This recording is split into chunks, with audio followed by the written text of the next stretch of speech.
Did you hear what I was playing, Lane? I didn't think it polite to listen, sir. Well, I'm sorry for that, for your sake. I don't play accurately.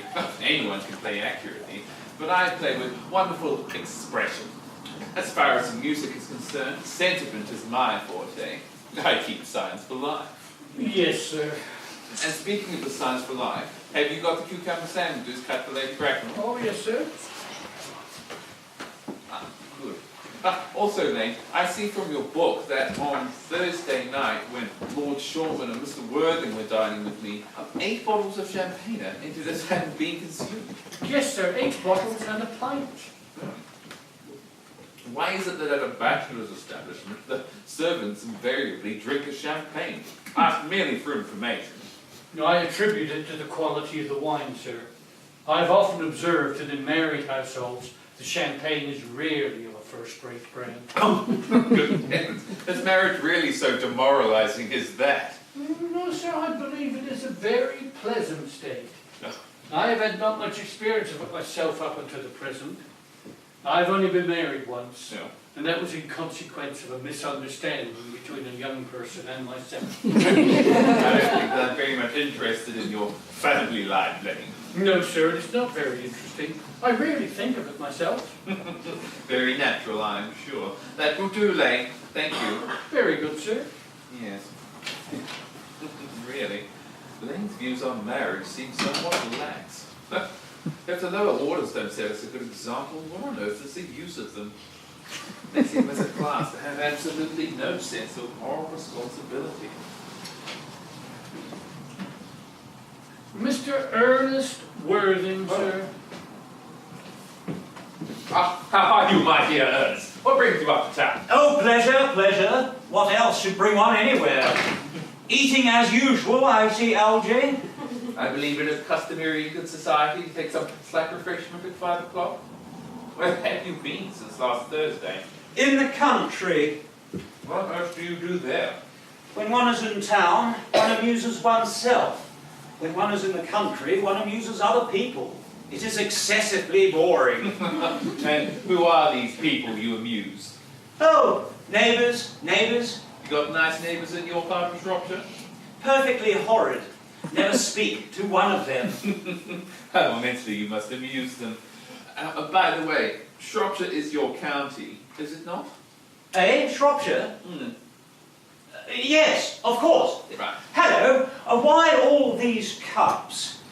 Why cucumber sandwiches? Why such reckless extravagance in one so young? Who's coming to tea? Merely Aunt Augusta and Gwendolen. How perfectly delightful! Yes, that's all well and good, my dear fellow, but I'm afraid Aunt Augusta won't quite approve of you being here. May I ask why? The way you flirt with Gwendolen is perfectly disgraceful.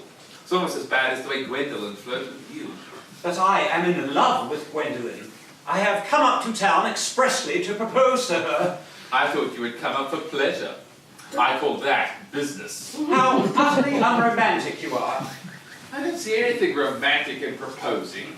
Why, it is romantic to be in love, but there's nothing romantic about a definite proposal. Why, one may be accepted. One usually is, I believe, and well, then the excitement is all over. The very essence of romance is uncertainty. If ever I get married, I'll certainly try to forget it.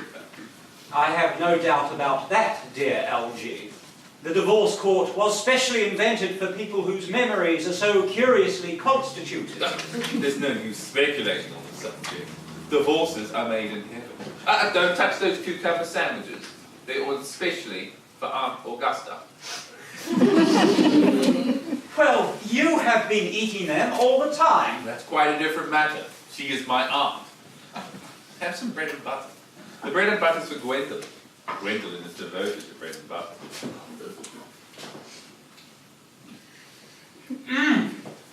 And very good bread and butter it is too. My dear fellow, you eat as if you're never going to eat at all. You behave as if you are married to her already.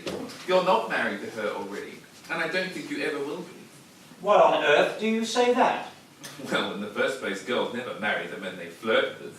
They can think it right. That is nonsense. It isn't. It's the great truth. And it accounts for the extraordinary number of bachelors that one sees all over the place. And in the second place, I don't give my consent. Your consent? Gwendolen is my first cousin. And before I allow you to marry her, you'll have to clear up the whole question of Cecily. Cecily? What on earth do you mean? What do you mean, Algy, by Cecily?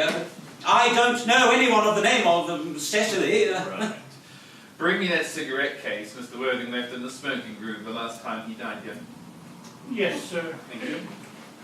Do you mean to say that you have had my cigarette case all this time? Yes. I wish to goodness you had let me know. I have been writing frantic letters to Scotland Yard about it. I was very nearly offering a large reward. I wish you would offer one. I happen to be more than usually hard up. There is no good offering a large reward now that the thing is found. Well, I think that's rather mean of you, Ernest, I must say. Ah, thank you.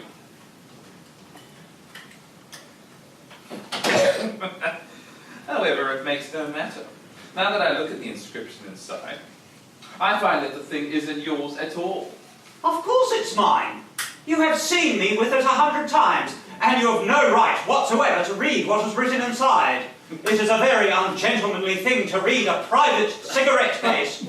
It's absurd to have a hard and fast rule about what one should read and what one shouldn't read. More than half of modern culture depends on what one shouldn't read. I am quite aware of the fact, and I don't propose to discuss modern culture. It isn't the sort of thing one should talk of in private. No. I simply want my cigarette case back! Yes, but this isn't your cigarette case. This cigarette case is a present from someone of the name of Cecily. And you said you didn't know anyone of that name. Well, if you want to know, Cecily happens to be my aunt. Your aunt? Yes. Charming old lady she is too. Lives at Tunbridge Wells. Right. Just give it back to me, Algy! Yes. Why does she call herself Little Cecily if she is your aunt who lives at Tunbridge Wells? From Little Cecily, with her fondest love. Oh. My dear fellow, what is there in that? Some aunts are tall, some aunts are not tall. That is a matter that surely an aunt may be allowed to decide for herself. You seem to think that every aunt should be exactly like your aunt. That is absurd. For heaven's sake, give me back my cigarette case! Yes, but why does your aunt call you her uncle? From Little Cecily with her fondest love to her dear Uncle Jack. There is no objection, I admit, to an aunt being a small aunt, but why an aunt, no matter what her size may be, should refer to her own nephew as her uncle, I can't quite make out. Besides, your name isn't Jack at all. It's Ernest. It isn't Ernest. It's Jack. You've always told me it was Ernest. I've introduced you to everyone as Ernest. You answer to the name of Ernest. You look as if your name was Ernest. You're the most earnest-looking person I ever saw in my life. It's utterly absurd you saying that your name isn't Ernest. Well, it's on your cards. Look, it's one of them. Mr. Ernest Worthing, before the Albany. I'll keep this as proof that your name is Ernest. If you ever attempt to deny it to me, or to Gwendolen, or to anybody else. Well, my name is Ernest in town, and Jack in the country. And the cigarette case was given to me in the country. Yes, but that does not account for the fact that your small Aunt Cecily, who lives at Tunbridge Wells, calls you her uncle. Come on, old boy. You better much have the thing out at once. My dear Algy, you talk exactly as if you were a dentist. It is very vulgar to talk like a dentist when one isn't a dentist. It produces a false impression. That's exactly what dentists always do. Now go on. Tell me the whole story. I may tell you, I've always suspected you of being a confirmed and secret Bunburyist, and I'm quite sure of it now. Bunburyist? What on earth do you mean by a Bunburyist? Well, I'll reveal to you the meaning of that incomparable expression as soon as you were kind enough to inform me why you are Ernest in town and Jack in the country. Well, produce my cigarette case first. There. Now produce your explanation, and pray make it improbable. My dear fellow, there is nothing improbable about my explanation at all. In fact, it's perfectly ordinary. Old Mr. Thomas Cardew, who adopted me when I was a little boy, made me, in his will, guardian to his granddaughter, Miss Cecily Cardew. Cecily, who addresses me as her uncle, from motives of respect that you could not possibly appreciate, lives at my place in the country, under the charge of her admirable governess, Miss Prism. Oh, and where is that place in the country, by the way? That is nothing to you, dear boy. You are not going to be invited. I may tell you candidly, the place is not in Shropshire. I suspected that, my dear fellow. I've Bunburyed all over Shropshire on 2 separate occasions. Now go on. Why are you Ernest in town and Jack in the country? My dear Algie, I don't know whether you will be able to understand my real motives. You are hardly serious enough. When one is placed in the position of guardian, one must adopt a very high moral tone on all subjects. It's one's duty to do so. And, as a high moral tone can hardly be said to conduce very much either to one's health or one's happiness, in order to get up to town, I have always pretended to have a younger brother of the name of Ernest who lives in the Albany and gets into the most dreadful scrapes. That, dear Algie, is the whole truth, pure and simple. The truth is really pure and never simple. Modern life would be very tedious if it were either, and modern literature, a complete impossibility. That wouldn't be at all a bad thing. Literary criticism is not your forte, my dear fellow. You shouldn't try it. No, you should leave that to someone who hasn't been at the university. And what you really are is a Bunburyist. I've always suspected you of being a Bunburyist. You're one of the most advanced Bunburyists I know. What on earth do you mean? Well, you have invented a very useful younger brother called Ernest, in order that you may be able to travel into town often as you like. Yeah? Yes. I have invented a very useful permanent invalid called Bunburying, in order that I may be able to travel into the country whenever I choose. Bunbury is perfectly invaluable. If it wasn't for Bunbury's extraordinarily bad health, for instance, I wouldn't be able to dine with you at Willis's tonight. For I've really been engaged to Aunt Augusta for more than a week. But I haven't asked you to dine with me anywhere tonight. I know. You're absurdly careless at sending out invitations. Nothing annoys people so much as not receiving invitations. No, you had much better dine with your Aunt Augusta. I haven't the smallest intention of doing anything of the kind. In the first place, I already dined there on Monday, and once a week is quite enough to dine with one's own relations.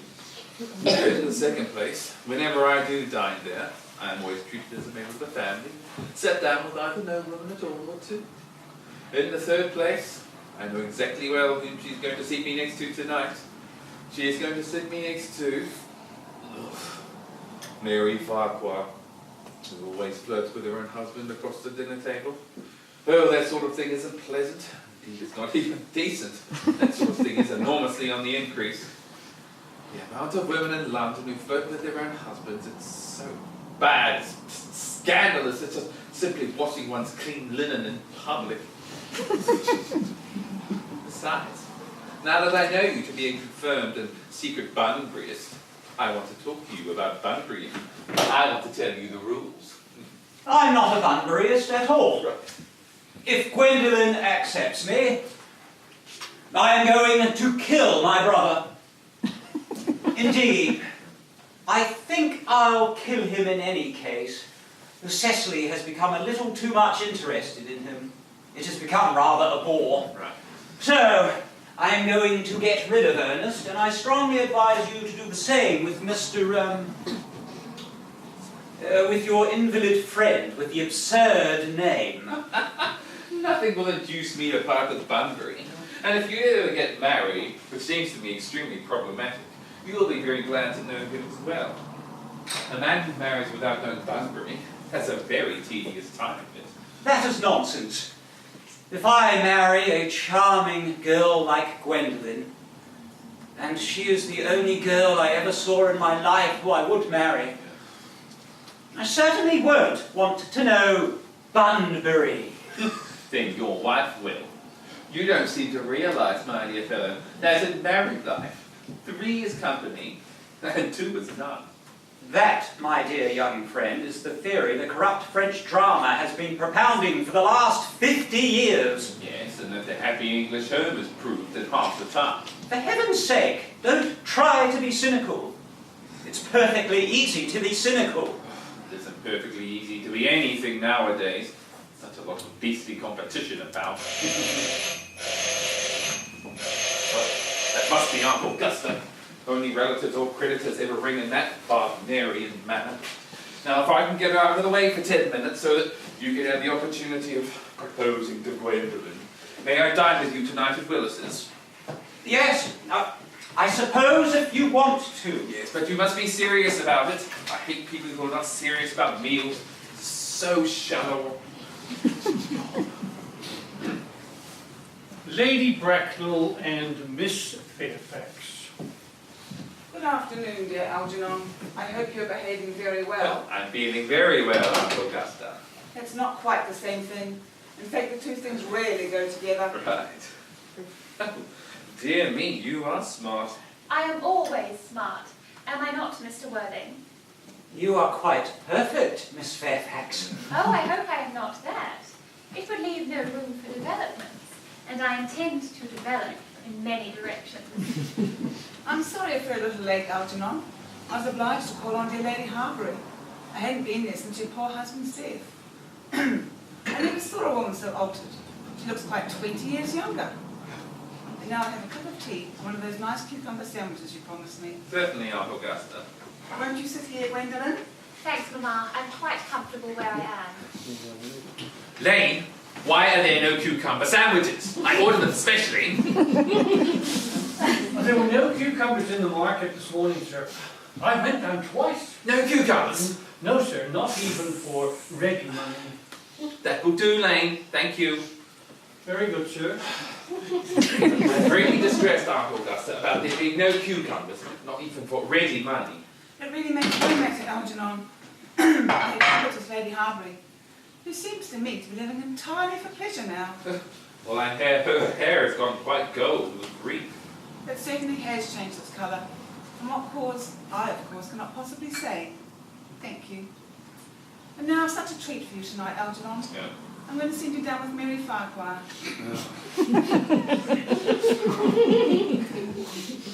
She is such a nice woman, and so devoted to her husband.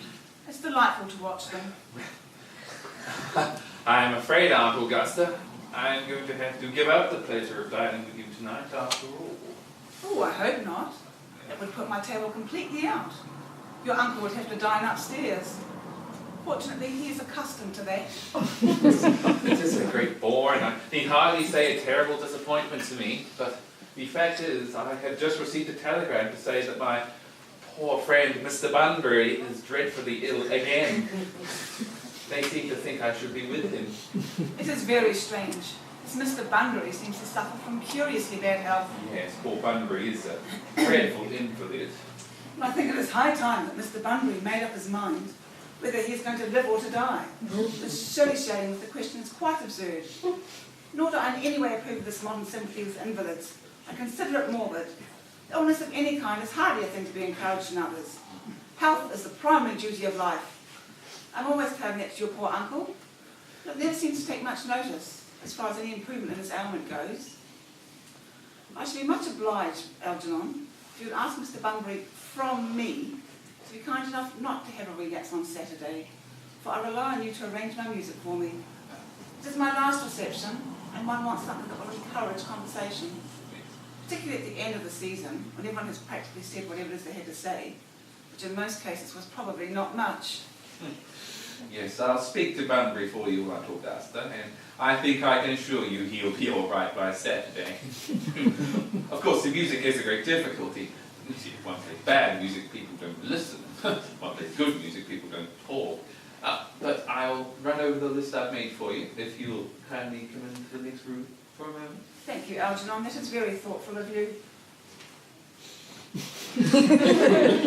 I'm sure the programme will be delightful with a few expurgations. French songs I cannot possibly allow. People seem to think they're improper and look shocked, which is vulgar, or laugh, which is worse. But German sounds a thoroughly respectable language, and indeed I believe is so. Gwendolen, you will accompany me. Certainly, Mamma.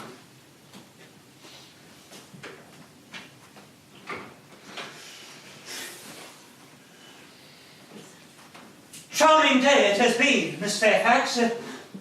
Pray don't talk to me about the weather, Mr. Worthing. Whenever people talk to me about the weather, I always feel quite certain that they mean something else, and that makes me so nervous. I do mean something else. I thought so. In fact, I am never wrong. And I would like to be allowed to take advantage of Lady Bracknell's temporary absence. I would certainly advise you to do so. Mamma has a way of coming back suddenly into a room that I have often had to speak to her about. Miss Fairfax, ever since I met you, I have admired you more than any girl I have ever met. Since I met you. Yes, I am quite well aware of the fact, and I often wish that, in public at any rate, you had been more demonstrative. For me, you have always had an irresistible fascination. Even before I met you, I was far from indifferent to you. We live, as I hope you know, Mr. Worthing, in an age of ideals. The fact is constantly mentioned in the more expensive monthly magazines, and has reached the provincial pulpits, I am told. And my ideal has always been to love someone of the name of Ernest. There is something in that name that inspires absolute confidence. Ever since Algernon first mentioned to me that he had a friend called Ernest, I knew I was destined to love you.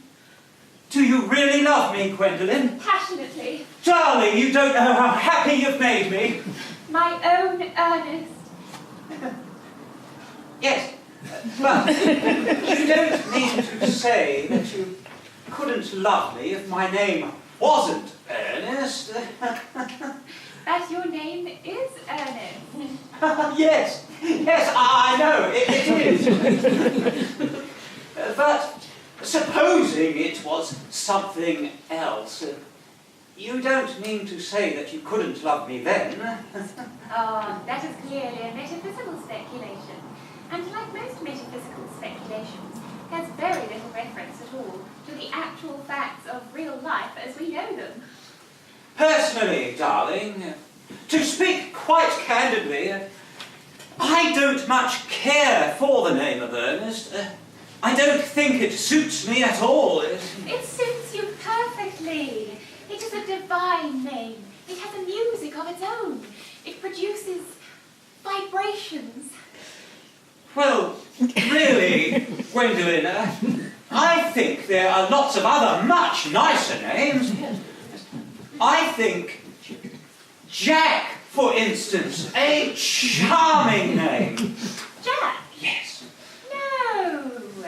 There is very little music in the name Jack, if any at all, indeed. It does not thrill. It produces absolutely no vibrations. I have known several Jacks, and they all, without exception, were more than usually plain. Besides, Jack is a notorious domesticity for John, and I pity any woman who is married to a man called John. She would probably never be allowed to know the entrancing pleasure of a single moment's solitude. The only really safe name is Ernest. Gwendolen, I must get christened at once. I mean, we must get married at once. There is no time to be lost. Married, Mr. Worthing? Well, surely. You know I love you. And you led me to believe, Miss Fairfax, that you were not absolutely indifferent to me. I adore you. But you haven't proposed to me yet.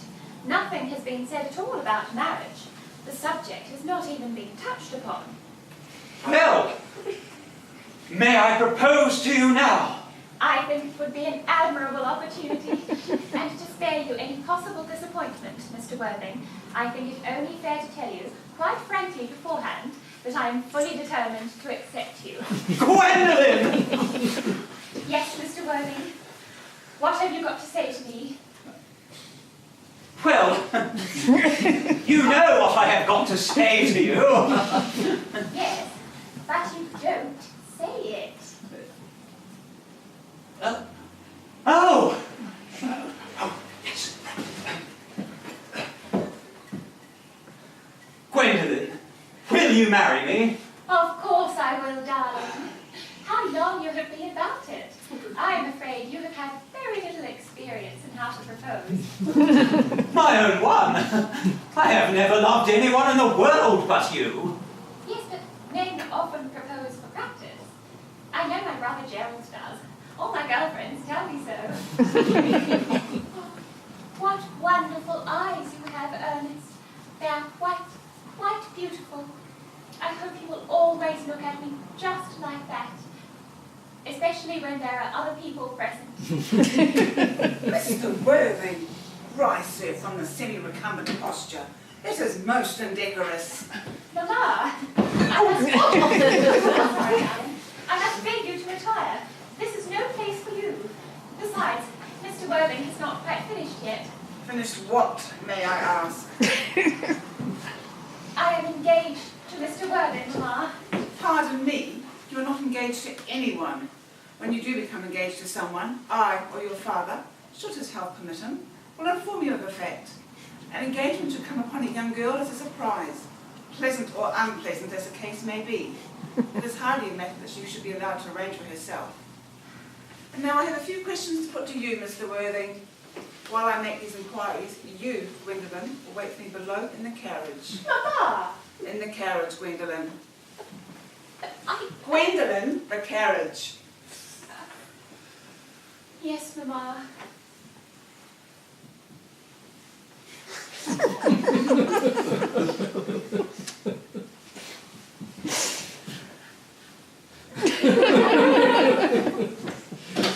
can take a seat, Mr. Worthing.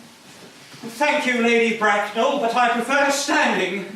I feel bound to point out that you are not on my list of eligible young men, although I share the same list as the dear Duchess of Bolton had. We work together, in fact. However, I am quite prepared to add your name, should your answers be what a really affectionate mother requires. Do you smoke?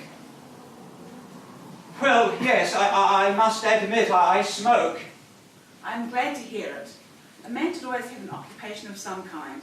There are far too many idle men in London as it is. How old are you? 29. A very good age to be married.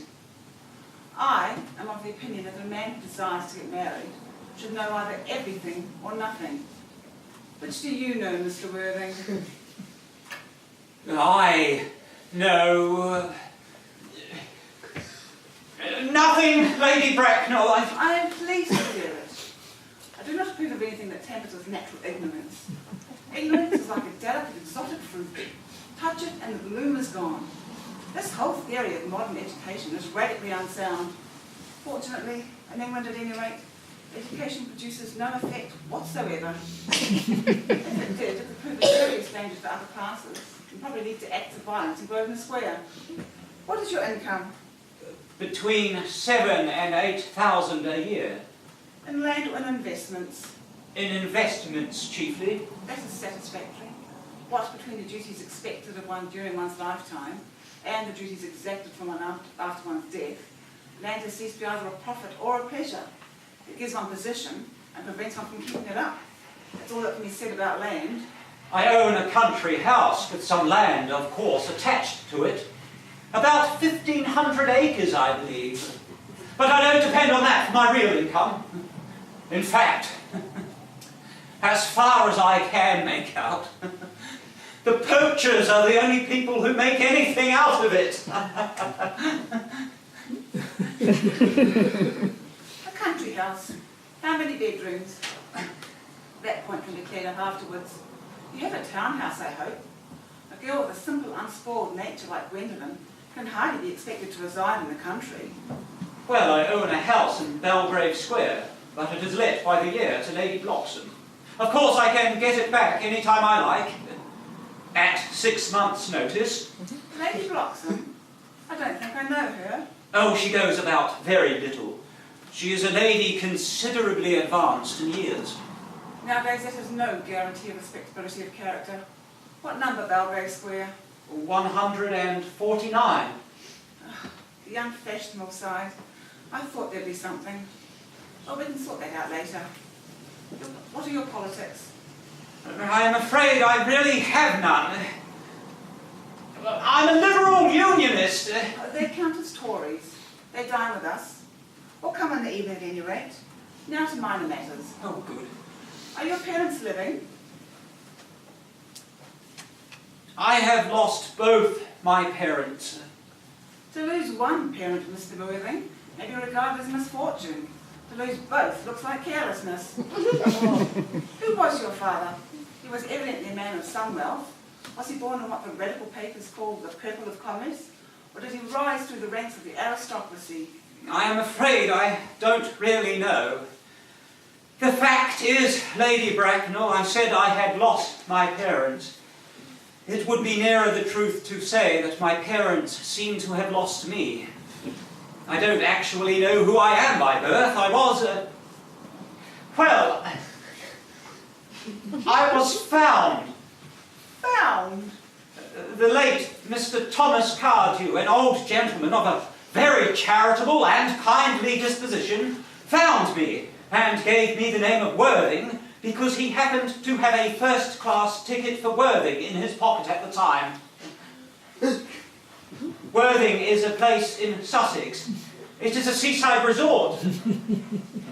Where did this charitable gentleman with a first-class ticket for the seaside resort find you? In a handbag. A handbag? Yes, Lady Bracknell, I was in a handbag, a somewhat large brown leather handbag with handles to it. A perfectly ordinary handbag, in fact. At what locality did this Mr. James or Thomas Cardew come across this ordinary handbag? In the cloak room at Victoria Station. It was given to him in mistake for his own. The cloak room at Victoria Station? Yes. The Brighton line. The line is immaterial. Mr. Worthing, I confess I feel somewhat bewildered by what you have just told me. To be born, or at any rate bred, and the handbag, whether it had handles or not, seems to me to display contempt for the ordinary decencies of family life. That reminds one of the worst excesses of the French Revolution. And I presume you know what that unfortunate movement led to. As for the particular locality in which the handbag was found, a cloakroom, at a railway station, might serve to conceal a social indiscretion. It's probably indeed been used for that purpose before now. But it can hardly be regarded as a basis for a recognised position in good society. Well, may I ask what you would advise me to do?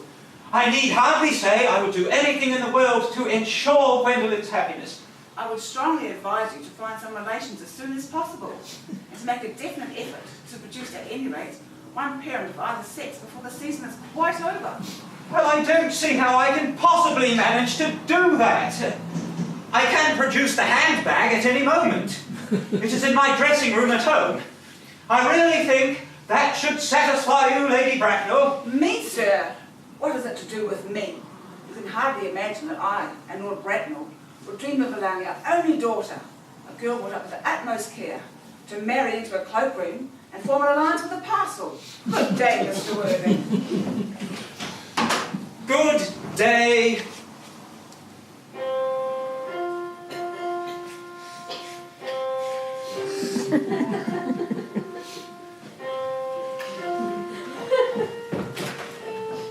For goodness sakes, don't play that ghastly tune, Algy. How idiotic you are!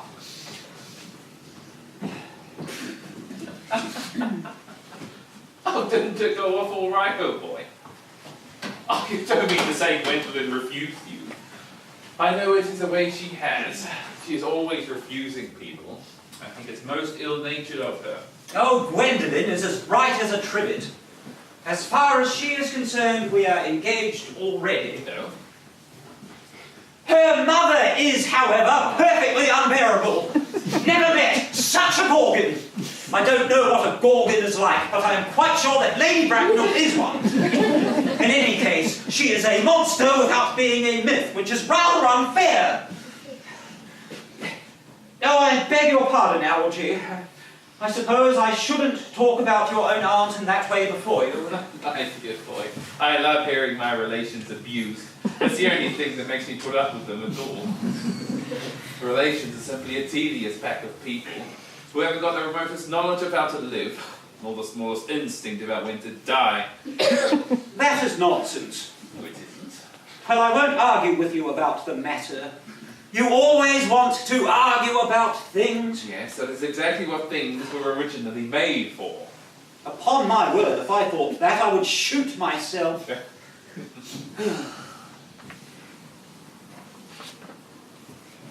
You don't think there is any chance of Gwendolen becoming like her mother in about 150 years, do you?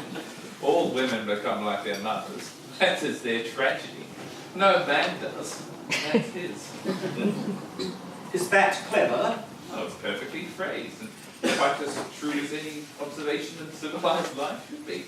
I am sick to death of cleverness. Everybody is clever nowadays. You can't go anywhere without meeting clever people. The thing has become an absolute public nuisance. I wish to goodness we had a few fools left. Oh, we have. I should extremely like to meet them. What do they talk about? The fool. Oh, about the clever people, of course. What fools? By the way, did you tell Gwendolen the truth about your being Ernest in town and Jack in the country? My dear fellow, the truth isn't the sort of thing one tells a nice, sweet, refined girl. What extraordinary ideas you have about the way to behave to a woman. The only way to behave to a woman is to speak of love to her if she is pretty, and to someone else if she is plain. That is nonsense. Well, what about your brother? What about the profligate Ernest? Before the end of the week I shall have got rid of him. Yeah. I'll say he died in Paris of apoplexy. Lots of people die of apoplexy quite suddenly, don't they? Yes, but it's hereditary, my dear fellow. Sort of thing that runs in families. Which much better say, a severe chill. You are sure a severe chill isn't hereditary or anything of that kind? Of course it isn't. Very well then. My poor brother Ernest is carried off suddenly in Paris by a severe chill. That gets rid of him. But I thought you said that Cecily was a little too interested in your brother. Won't she feel his loss a great deal? Oh, that is all right. Cecily is not a silly romantic girl, I am pleased to say. Oh. She has a capital appetite, goes for long walks and pays no attention at all to her lessons. Well, I'd very much like to meet Cecily. I will take very good care you never do. She is excessively pretty. Oh. And she is only just 18. Oh. But have you told Gwendolen yet that you have an excessively pretty ward who is only just 18? Oh, one doesn't blurt these things out. Cecily and Gwendolen are certainly perfectly sure to be extremely great friends. I'll bet you anything you like that half an hour after they have met, they will be calling each other sister. Women only do that when they have called each other a lot of other things first. Now, my dear fellow, if we really are to get a good table of Willis's, we really must go and dress. But look at the time. You know it's nearly 7. Oh, it is always nearly 7. Yes, well, I'm hungry. I never knew you when you weren't. Well, what shall we do after dinner? Go to the theatre? Oh no, I loathe listening. Well then, let us go to the club. Oh no, I hate talking. Well then, might we trot round to the Empire at 10? Oh no, I can't bear looking at things. It is so silly. Well then, what shall we do? Nothing. It's awfully hard work doing nothing. I don't mind hard work, however, but there's no definite object of any kind. Miss Fairfax? Gwendolen, well, upon my word. Algy, kindly turn your back. I have something very particular to say to Mr. Worthing. Really, Gwendolen, I don't think I can allow this at all. Algy, you always adopt a strictly immoral attitude towards life. You are not quite old enough to do that. My own darling. Ernest, we may never be married.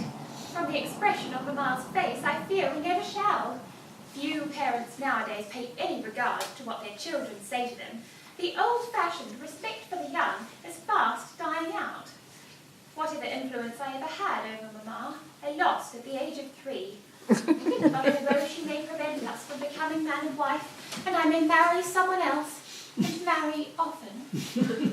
Nothing that she can possibly do can alter my eternal devotion to you. Dear Gwendolen! The story of your romantic origin, as related to me by Mamma, with unpleasing comments, has naturally stirred the deeper fibres of my nature. Your Christian name has an irresistible fascination. The simplicity of your character makes you exquisitely incomprehensible to me. Your town address at the Albany I have. What is your address in the country? The Manor House, Woolton, Hertfordshire. There is a good postal service, I suppose. It may be necessary to do something desperate. That, of course, will require serious consideration. I will communicate with you daily. My own one. How long do you remain in town? Till Monday. Good. Algy, you may turn round now. Oh, thank you. I've turned around already. You may also ring the bell. You will let me see you to your carriage, my own darling? Certainly. I will see Miss Fairfax out. Very good, sir. A glass of sherry, Lane. Yes, sir. Tomorrow, Lane, I'm going Bunburying. Yes, sir. I shan't be back until Monday afternoon. You can put up my dress clothes, my smoking jacket, and all of the Bunbury suits. Yes, sir. Well, I do hope tomorrow shall be a fine day, Lane. It very rarely is, sir. Lane, you're a perfect pessimist. I do my best to give satisfaction, sir. There's a sensible, intellectual girl. The only girl I ever cared for in my life. What on earth are you so amused at? No, I'm just a little anxious about poor Bunbury, that is all. If you don't take care, your friend Bunbury will get you into a serious scrape someday. Oh, I love scrapes. They're the only things that are never serious. That is nonsense. You never talk anything but nonsense. Nobody ever does.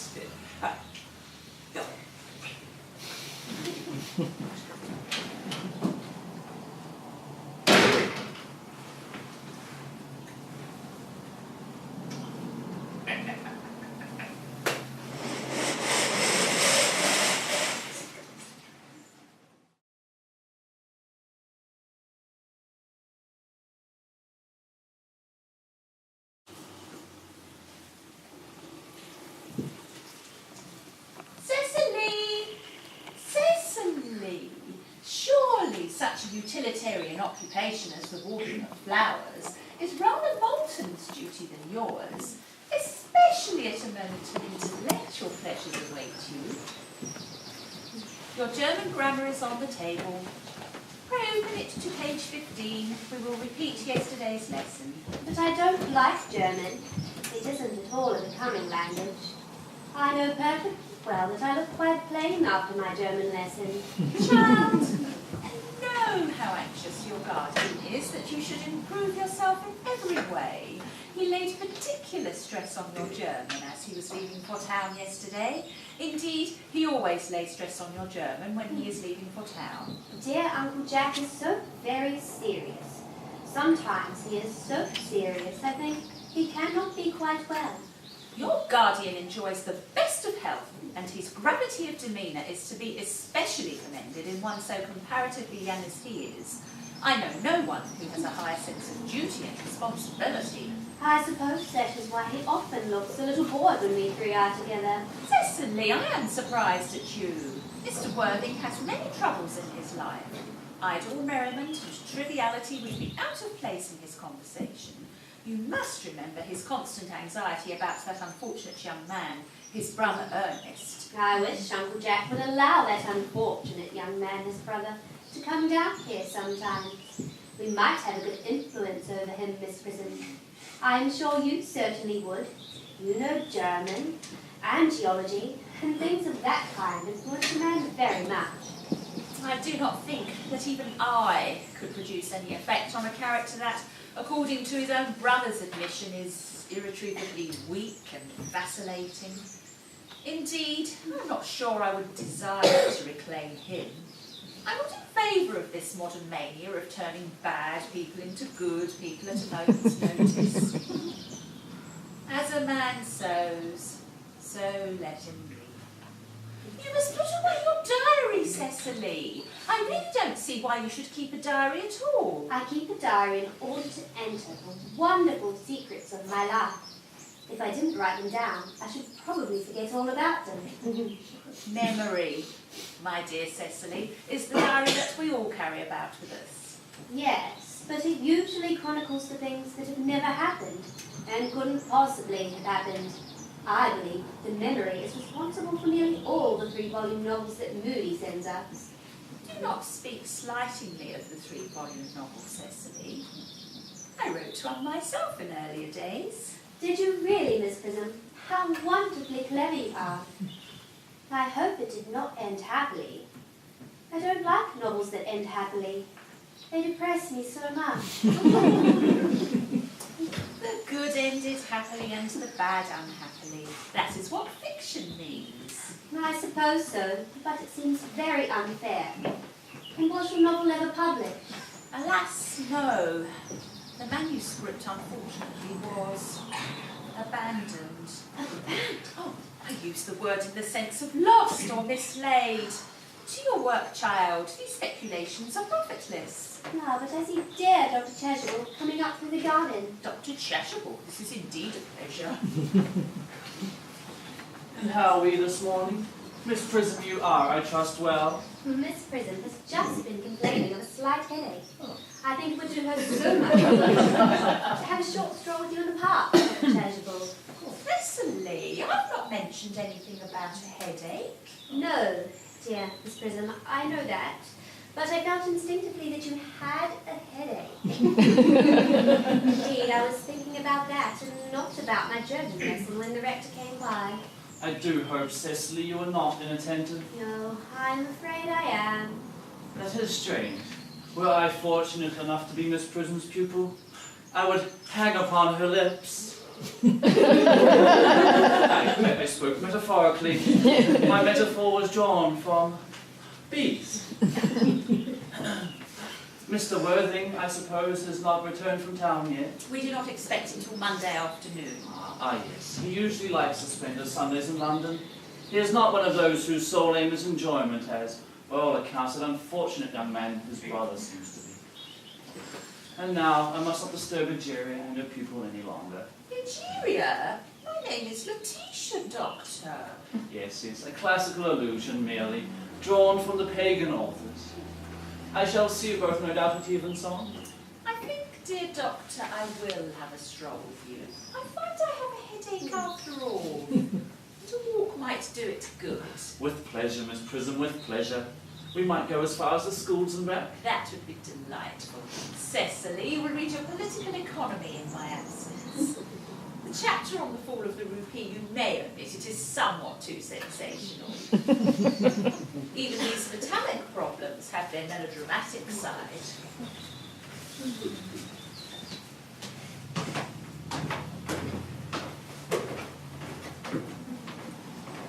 Horrid political economy, horrid geography, horrid, horrid German.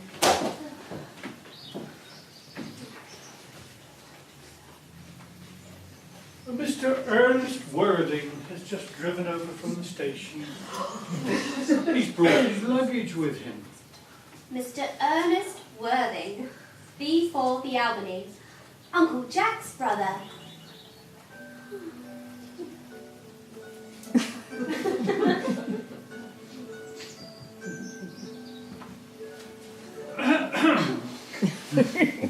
Did you tell him Mr. Worthing was in town? He seemed most disappointed. I explained to him you and Miss Prism were here in the garden, and he said he wished to speak with you on private business. Ask Mr. Ernest Worthing to come here. I suppose you'd better talk to the housekeeper about a room to him. Yes, miss.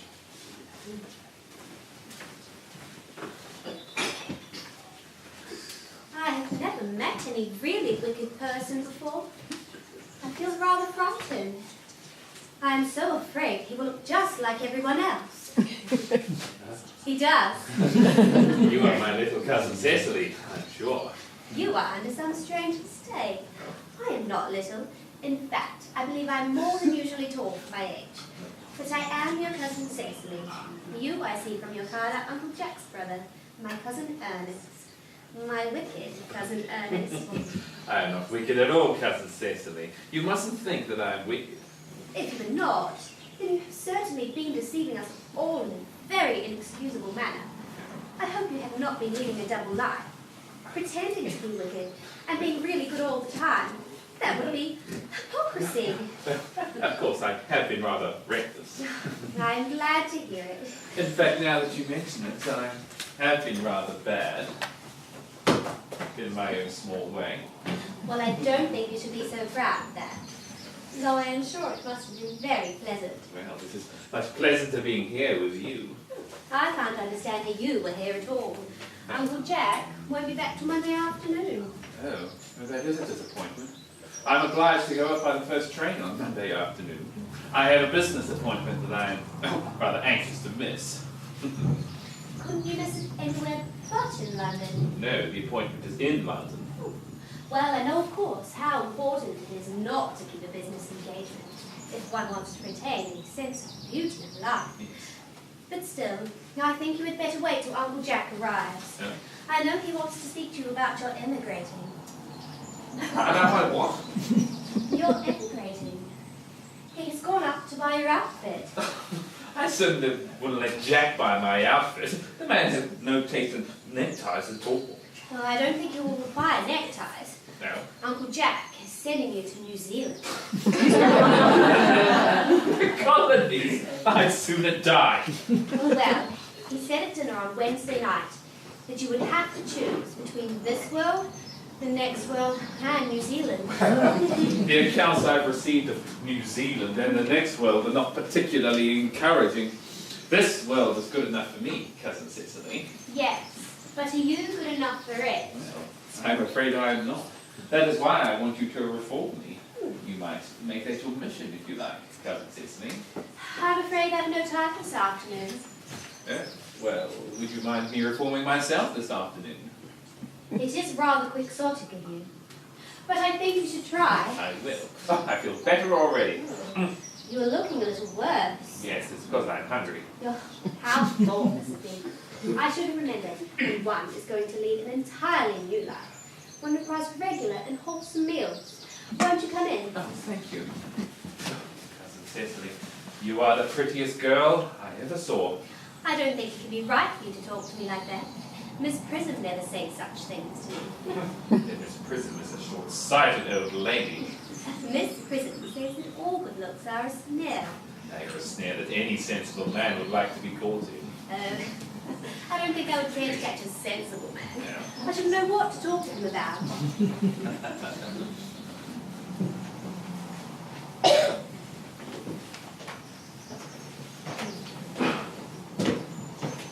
are too much alone, dear Dr. Chasuble.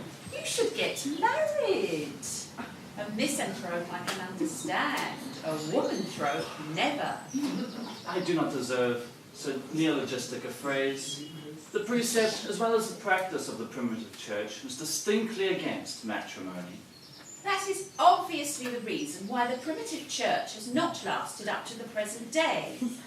And you do not seem to realise, dear Doctor, that by persistently remaining single, a man converts himself into a permanent public temptation. Men should be more careful. This very celibacy leads weaker vessels astray. But is a man not equally as attractive when married? No married man is ever attractive except to his wife. And often I've been told, not even to her. That depends on the intellectual sympathies of the woman. Maturity can always be depended on. Ripeness can be trusted. Young women are green. Oh, I spoke horticulturally. My metaphor was drawn from fruits. But where is Cecily? Perhaps she followed us to the schools. Mr. Worthing! Mr. Worthing? This is indeed a surprise. We did not look for you till Monday afternoon. I have returned sooner than I expected. Dr. Chasuble, I hope you are well. Yes, yes, but dear Mr. Worthing, I trust this garb of woe does not betoken some terrible calamity. My brother. More shameful depths of extravagance. Still leading his life of pleasure? Dead! Your brother Ernest, dead? Quite dead! What a lesson for him. I trust he will profit by it. I offer you my sincere condolences. You have at least the consolation of knowing you are always the most generous and forgiving of brothers. Poor Ernest. He had many faults. But it is a sad, sad blow. Very sad indeed. Were you with him at the end? No. He died abroad. In Paris, in fact. I had a telegram last night from the manager of the Grand Hotel. Was the cause of death mentioned? A severe chill, it seems. As a man sows, so shall he reap. Charity, dear Miss Prism, charity. None of us so perfect. Even I myself am peculiarly susceptible to drafts. Will the interment take place here? No. He seems to have expressed a desire to be buried in Paris. In Paris? I fear that hardly points to any very serious state of mind at the last. You would no doubt wish me to make some slight allusion to this tragic domestic affliction next Sunday. My sermon on the meaning of the manor in the wilderness can be adapted to almost any occasion, joyful, or as in this present case, distressing. I've preached it at harvest celebrations, christenings, confirmations, on days of humiliation and festivity. The last I delivered it was as a charity sermon on behalf of the Society for the Prevention of Discontent among the upper orders. The bishop who was present was much struck by some of the analogies I drew. That reminds me, Dr. Chasuble. You mentioned christenings, I think. I suppose you know how to christen all right. I mean, of course, you are continually christening, aren't you? It is, I regret to say, one of the rector's most constant duties in this parish. I have often spoken to the poorer classes on the subject, but they don't seem to know what thrift is. But is there any particular infant in whom you're interested? Your brother was unmarried, I believe? Oh, yes. People who live entirely for pleasure usually are. But it is not for any child, dear doctor. No. The fact is, I would like to be christened myself this afternoon if you have nothing better to do. Not at all, not at all. The sprinkling and indeed the immersion of adults is a perfectly canonical practice. Immersion? You need have no apprehensions, Mr. Worthing. Sprinkling is all that is necessary, or indeed I think advisable. Our weather is so changeable at present. At what hour would you wish the ceremony performed? Oh, I might trot round about 5, if that would suit you. Perfectly, perfectly. In fact, I have 2 similar ceremonies to perform at that time. A case of twins that occurred recently in one of the outlying cottages on your own estate. Oh. I don't see much fun in being christened along with other babies. It would be childish. Would 5:30 do? Admirably, admirably. And now, dear Mr. Worthing, I shall not intrude any longer into a house of sorrow. I would merely beg you not to be too much bowed down by grief. What seem to us bitter trials are often blessings in disguise. This seems to me a blessing of an extremely obvious kind. Uncle Jack! Oh, Cecily. I am pleased to see you back. What horrid clothes you have got on. Do go and change them. Cecily! My child, my child. What is the matter, Uncle Jack? Do look happy. You look as if you had toothache, and I've got such a surprise for you. Who do you think is in the dining room? Your brother. Who? Your brother, Ernest. He arrived about half an hour ago. What nonsense! I haven't got a brother. Oh, don't say that. However badly he may have behaved to you in the past, he is still your brother. You couldn't be so heartless as to disown him. I'll tell him to come out, and you will shake hands with him, won't you, Uncle Jack? These are joyful tidings. After we've all been resigned to his loss, his sudden return seems to me peculiarly distressing. My brother is in the dining room. I don't know what it all means. I think it perfectly absurd.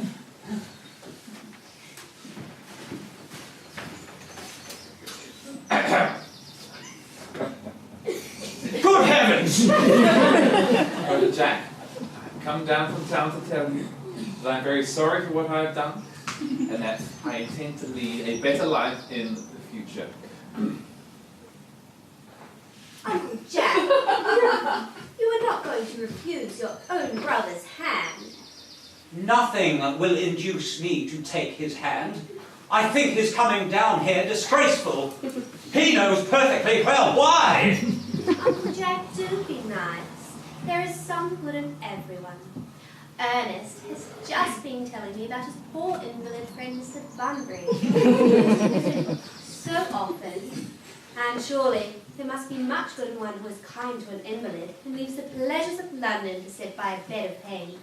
Oh, he has been talking about Bunbury, has he? Yes, he has told me all about poor Mr. Bunbury and his terrible state of health. Bunbury. Well, I won't have him talking to you about Bunbury or about anything else. It is enough to drive one perfectly frantic. Of course, I admit all the folks who are on my side, but I find Brother Jack's behaviour towards me peculiarly painful.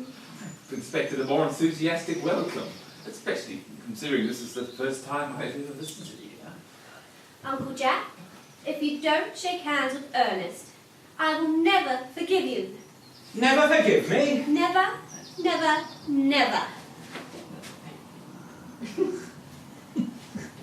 Well, this is the last time I shall ever do it. It's pleasant, is it not, to see so perfect a reconciliation? I say we go and leave the two brothers together. Cecily, you will come with us. Certainly, Miss Prism. My little task of reconciliation is over. You've done a beautiful action today, dear child. You must not be premature in our judgment. I feel very happy. So do I. You young scoundrel, Algie. You must get out of here as soon as possible. I don't allow any Bunbury in here. Yes.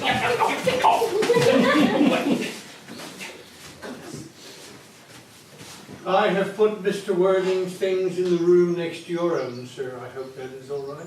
What? His luggage, sir. I've unpacked it and laid it out in the room next to yours. His luggage? Yes, sir. 3 portmanteaus, a dressing case, 2 hat boxes, and a very large luncheon basket. I'm afraid I can't stay more than a week this time.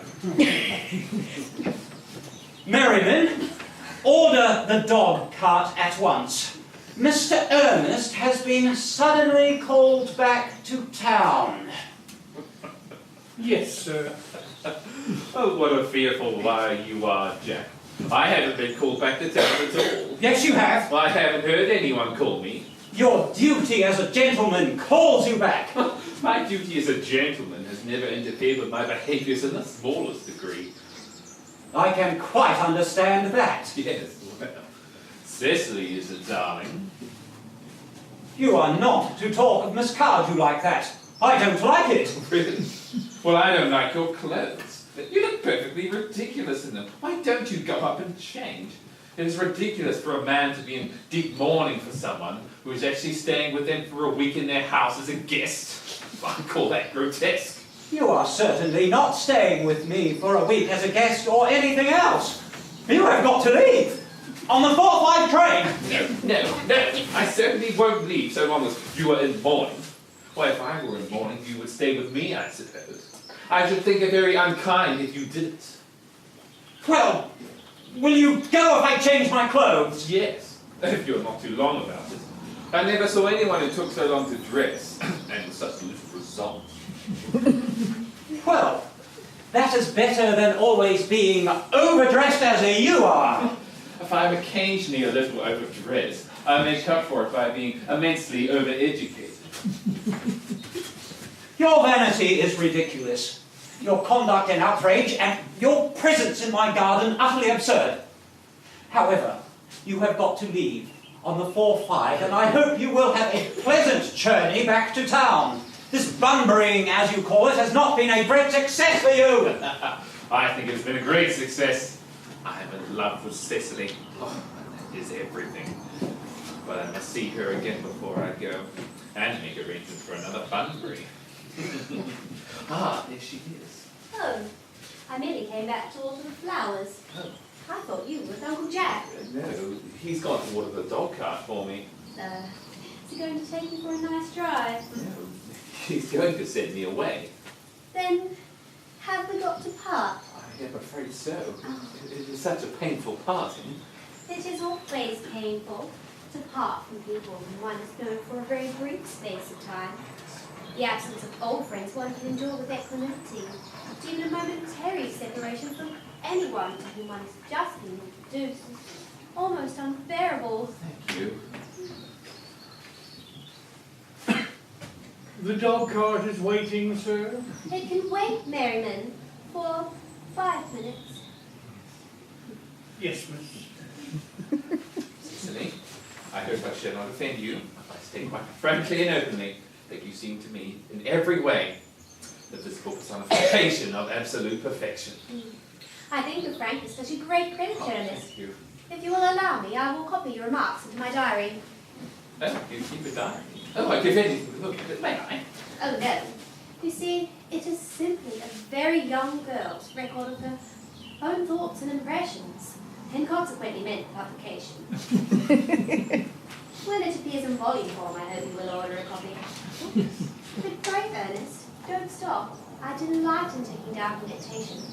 I have reached absolute perfection. You can go on. I am quite ready for more. Oh, don't cough, Ernest. When one is dictating, one should speak fluently, and not cough. Besides, I don't know how to spell cough. Cecily, ever since I first looked upon your wild and incomparable beauty, I have dared to love you. Wildly, passionately, devotedly, hopelessly. Oh, now, I don't think you should tell me that you love me wildly, passionately, devotedly, hopelessly. Hopelessly doesn't seem to make much sense, does it? Cecily. Oh. The dog cart is still waiting, sir. Well, then tell it to come around next week at the same hour. Yes, sir. Uncle Jack would be very much annoyed if he knew you were staying on till next week at the same hour. I don't care about Jack. I don't care about anyone in the whole world but you. I love you, Cecily. You will marry me, won't you? You silly boy.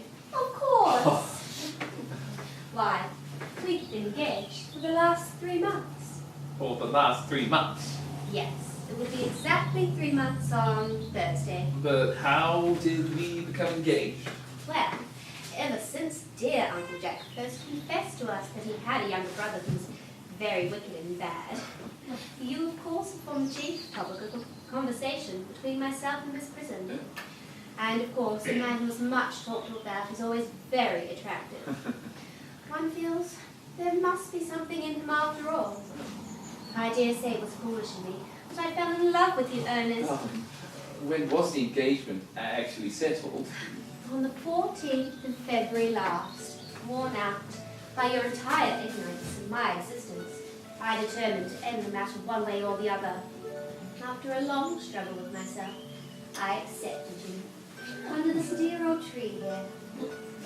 The next day, I brought this little ring in your name, and I promised you to wear it always. Oh, did I give you this? Oh, it's very pretty, isn't it? Yes, you've wonderfully good taste, Ernest. It's the excuse I've always given for your leading such a bad life. And this is the box in which I keep all your dear letters. My letters? Cecily, I haven't written you any letters. You need hardly remind me of that, Ernest. I remember only too well that I was forced to write your letters for you.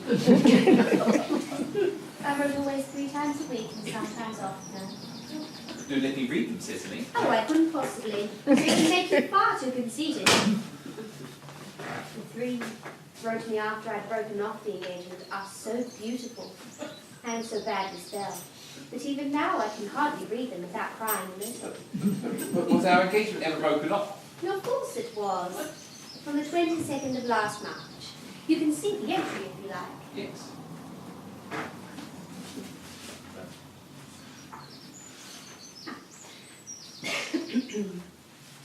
Today I broke off my engagement with Ernest. I feel it is better to do so. The weather still continues charming. Why have you broken it off, Cecily? What had I done? Cecily, I'm very much hurt indeed to hear that you broke it off, especially when the weather was so charming. Well, it would hardly have been a really serious engagement if it hadn't been broken off, at least once. But I forgave you before the week was out. Oh, what a perfect angel you are, Cecily. You dear romantic boy. I hope your hair feels naturally, does it? Yes, Cecily, with a little help from others. Oh, I'm so glad. You'll never break off our engagement again, Cecily? I don't think I could break it off, now that I have actually met you. Oh. And besides, of course, there is the question of your name. Yes. You must not laugh at me, darling, but it had always been a girlish dream of mine to have someone whose name was Ernest. Oh. There is something in that name that seems to inspire absolute confidence. I pity any poor married woman whose husband is not called Ernest. Does that mean you couldn't love me if I had some other name? But what name? Anything you like. Algernon, for instance. But I don't like the name of Algernon. But, darling, I really see why you couldn't like the name of Algernon. It's not at all a bad name. In fact, it's rather an aristocratic name. Half the chaps who get to the bankruptcy court called Algernon. But seriously, Cecily, if my name was Algie, couldn't you love me? I might respect you, Ernest. I might admire your character. Oh. But I fear I should not be able to give you my undivided attention. Oh. Cecily, your rector here is, I suppose, thoroughly experienced in all of the rites and ceremonials of the church. Oh, yes. Dr. Chasuble is a most learned man. Oh. He's never written a single book, so you can imagine how much he knows. Yes, yes, I must see him at once on the most important christening and the most important business. Oh. I shan't be away more than half an hour. Considering that we have been engaged since February the 14th, and that I only met you today for the very first time, I think it is rather hard that you should leave me for so long a period as half an hour. Couldn't you make it 20 minutes? I'll be back in no time.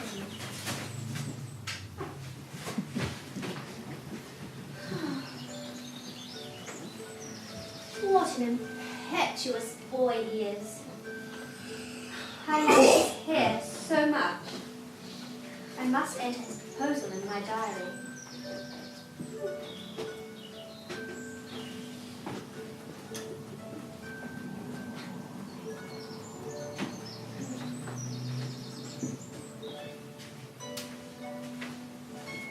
Miss Fairfax to see Mr. Worthing on important business, Miss Fairfax states. Isn't Mr. Worthing in his library? He went off to the rectory some time ago. Pray ask the lady to come here. Mr. Worthing is sure to be back soon. And you can bring tea. Yes, miss.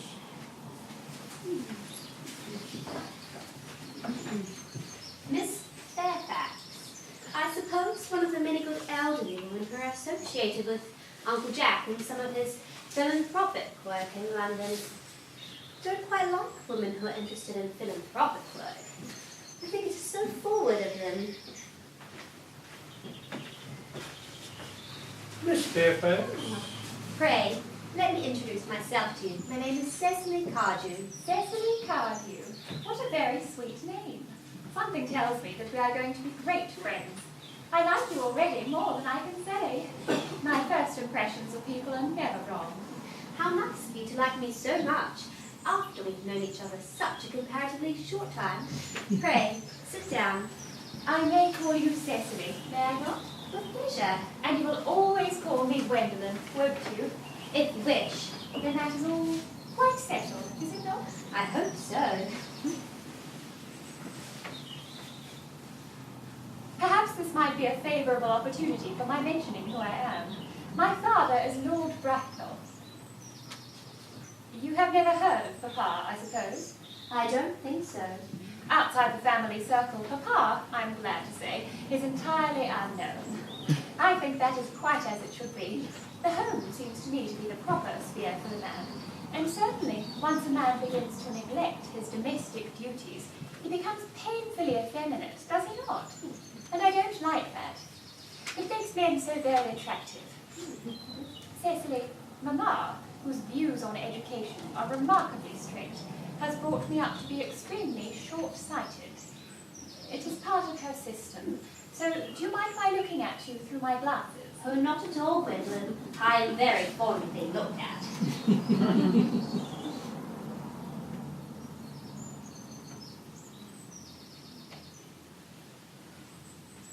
You are here on a short visit, I suppose? Oh, no. I live here.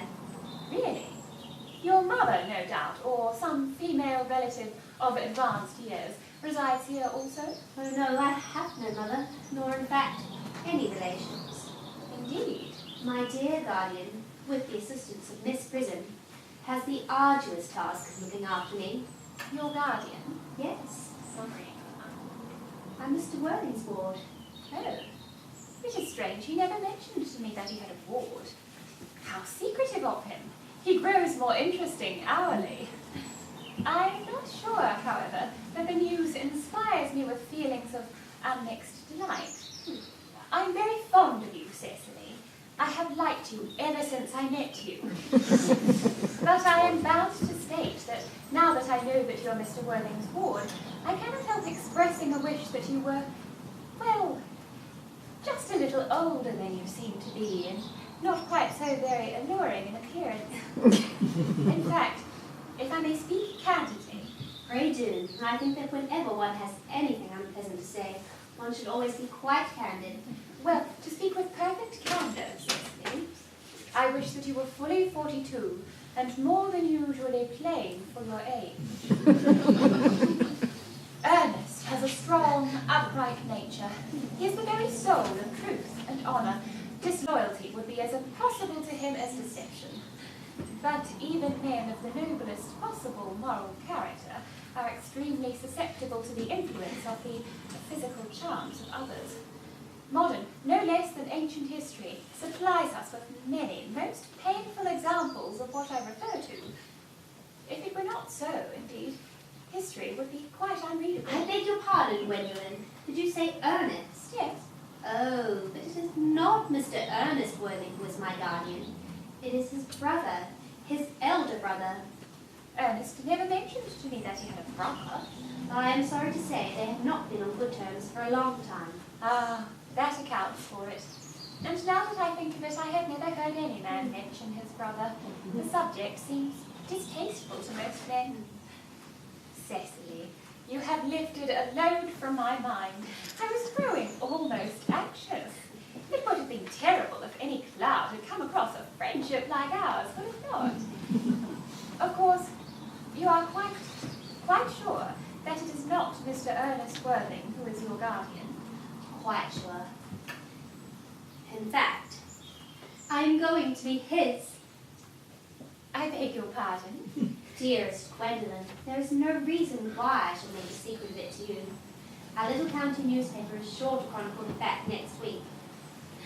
Mr. Ernest Worthing and I are engaged to be married. My darling Cecily, I'm afraid there must be some slight error. Mr. Ernest Worthing is engaged to me. The announcement will appear in the Morning Post on Saturday at the latest. I'm afraid you must be under some misconception. Ernest proposed to me. Exactly 10 minutes ago.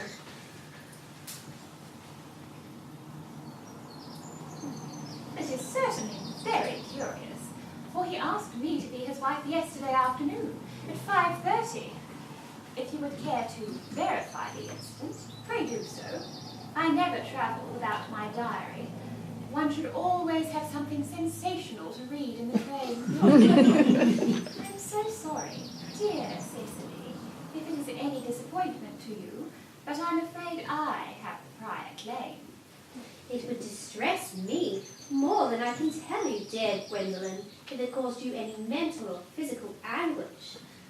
But I feel bound to point out that since Ernest proposed to you, he has clearly changed his mind. If the poor fellow has been entrapped into any foolish promise, I shall consider it my duty to rescue him at once, and with a firm hand. Whatever unfortunate entanglement my dear boy may have gotten into, I will never approach him with it after we are married. Do you allude to me, Miss Cardew, as an entanglement? You are presumptuous. On an occasion of this kind, it becomes more than a moral duty to speak one's mind. It becomes a pleasure. Do you suggest, Miss Fairfax, that I entrapped Ernest into an engagement? How dare you? This is no time for wearing the shallow mask of manners. When I see a spade, I call it a spade. I am glad to say that I have never seen a spade. It is obvious that our social spheres have been widely different.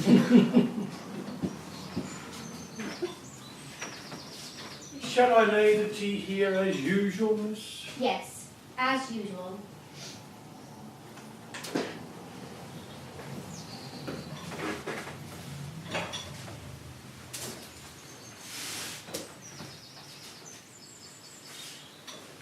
Are there many interesting walks in the vicinity, Miss Cardew? Oh yes, a great many. From the top of one of the hills quite close, one can see 5 counties. 5 counties? I don't think I should like that. I hate crowds. I suppose that is why you live in town?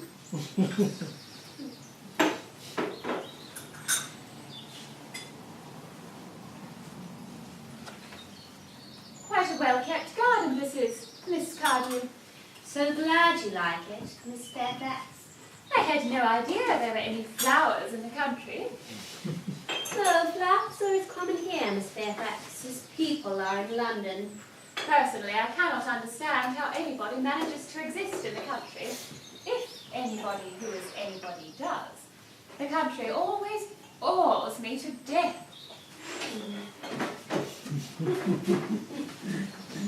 Ah, this is what the newspapers call agricultural depression, is it not? I believe the aristocracy is suffering very much from it at present. It is almost an epidemic amongst them, I have been told. May I offer you some tea, Miss Fairfax? Thank you. Detestable girl. But I require tea. Sugar? No, thank you. Sugar is not fashionable anymore.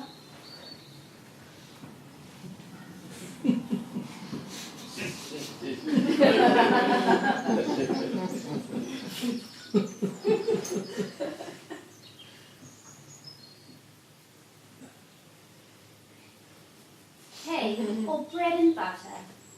Bread and butter, please. Cake is rarely seen at the best houses nowadays.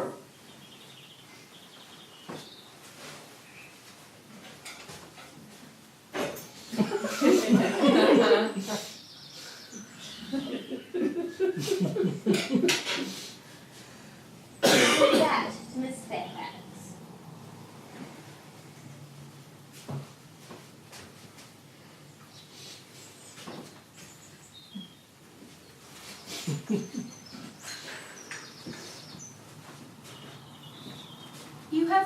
my tea with lumps of sugar. And though I asked most distinctly for bread and butter, you have given me cake. I am known for the gentleness of my disposition and the extraordinary sweetness of my nature. But I warn you, Miss Cardew, you may go too far. To save my poor, innocent, trusting boy from the machinations of any other girl, there are no lengths to which I would not go. From the moment I saw you, I distrusted you. I felt you were false and deceitful. I am never deceived in such matters. My first impressions of people are invariably right. It seems to me, Miss Fairfax, that I am trespassing on your valuable time. No doubt you had many other calls of a similar character to make in the neighbourhood. Ernest? My own Ernest? Gwendolen, darling! A moment. May I ask if you are engaged to be married to this young lady? To dear little Cecily? Of course not. What could have put such an idea into your pretty little head? Thank you. You may. I knew there must be some misunderstanding, Miss Fairfax. The gentleman whose arm is at present round your waist is my guardian, Mr. John Worthing. I beg your pardon. This is Uncle Jack. Jack!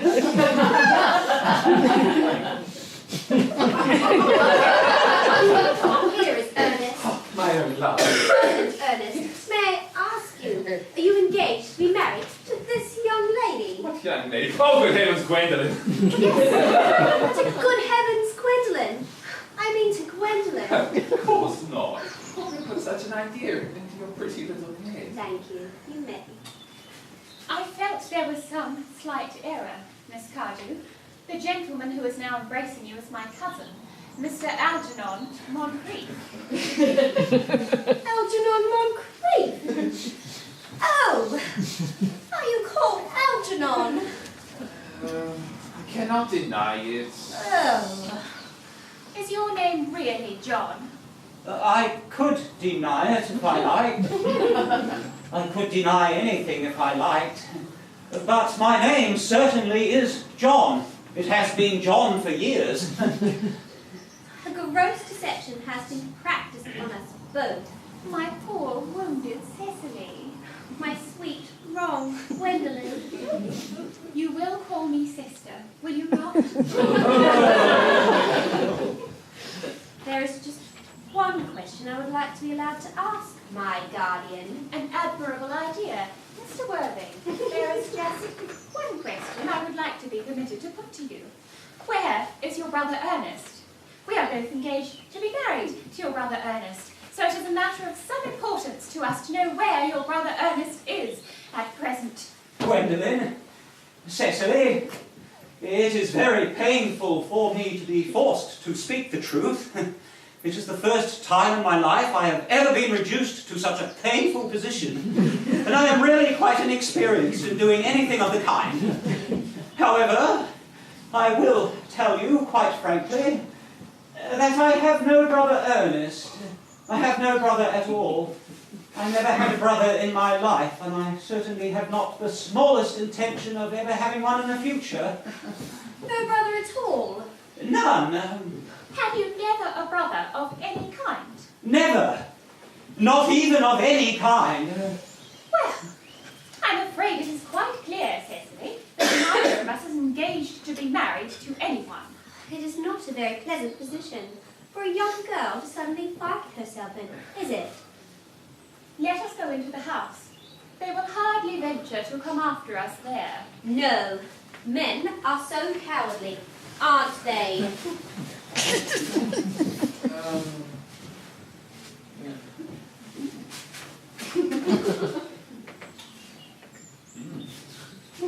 This ghastly state of things is what you call Bunburying, I suppose. Yes, and a perfectly wonderful Bunbury it is too. The most wonderful Bunbury I've ever had in my life. Well, you've no right whatsoever to Bunbury here. That is absurd. One has a right to Bunbury anywhere one chooses. Any serious Bunburyist knows it. Serious Bunburyist? Good heavens! One must be serious about something if one's to have any amusement in life. What you're serious about, I haven't the remotest idea. About everything, I suppose. You have such an absurdly trivial nature. Well, the only small satisfaction I have in the whole of this wretched business is that your friend Bunbury is quite exploded. You won't be able to run down to the country quite so often as you used to, dear Algie, and a very good thing too. Your brother a little off colour, is he, dear Jack? You won't be able to disappear to London quite so frequently as your wicked custom was. And not a bad thing either. As for your conduct towards Miss Cardew, I must say that you're taking in a sweet, simple, innocent girl like that quite inexcusable. To say nothing of the fact that she is my ward. I can see no possible defence at all for your deceiving a brilliant, clever, thoroughly experienced young lady like Miss Fairfax. To say nothing of the fact that she is my cousin. I wanted to be engaged to Gwendolen. That is all. I love her. But I simply wanted to be engaged to Cecily. I adore her. There is certainly no chance of your marrying Miss Cardew. Well, I don't think there's very much likelihood, Jack, of you and Miss Fairfax ever being united. Well, that is no business of yours. If it was my business, I wouldn't talk about it. It is very vulgar to talk about one's business. Only people like stockbrokers do that, and then merely dinner parties.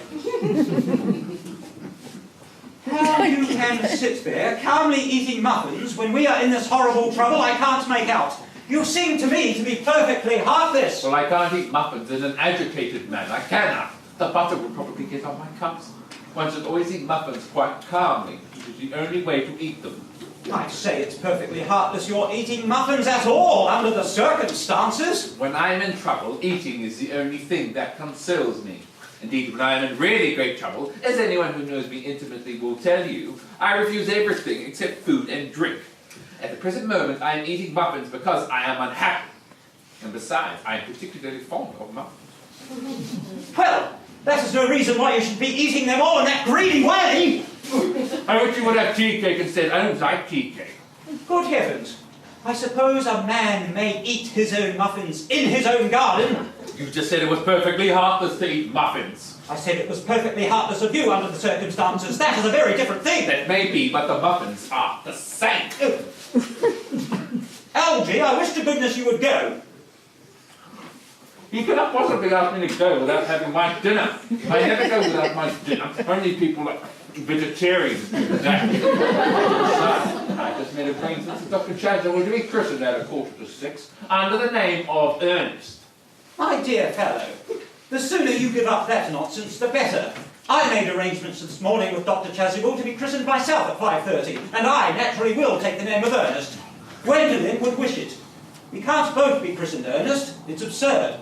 Besides, I have a perfect right to be christened if I like. There is no evidence at all that I have ever been christened by anybody. I should think it extremely probable I never was. And so does Dr. Chasuble.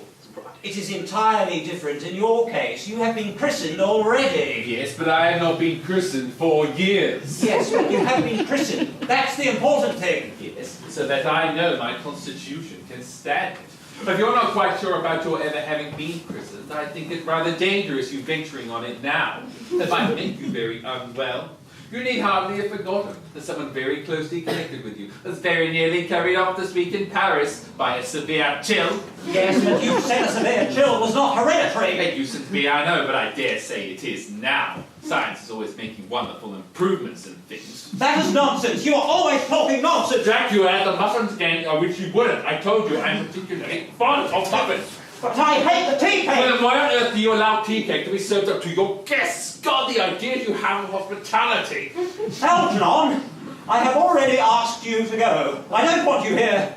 Why don't you go? I have not had my dinner yet, and there's still muffins left. Oh! Well then, I guess I'm going to go into the house and want some dinner. Yeah. You stay away from my kitchen. No!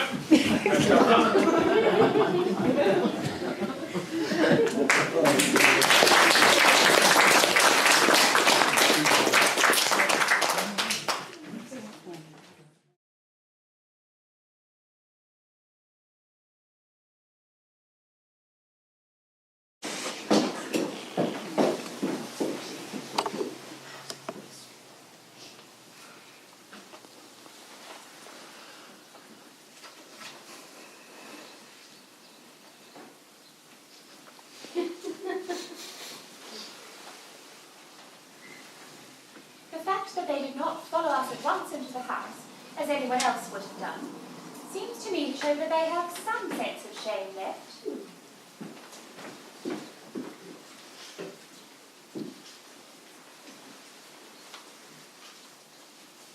They have been eating muffins.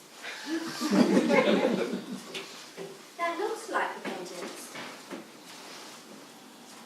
They don't seem to notice us at all. Couldn't you cough? But I haven't got a car. They're looking at us. What effrontery. They're approaching. That's very forward of them. Let us preserve a dignified silence. Certainly. It's the only thing to do now.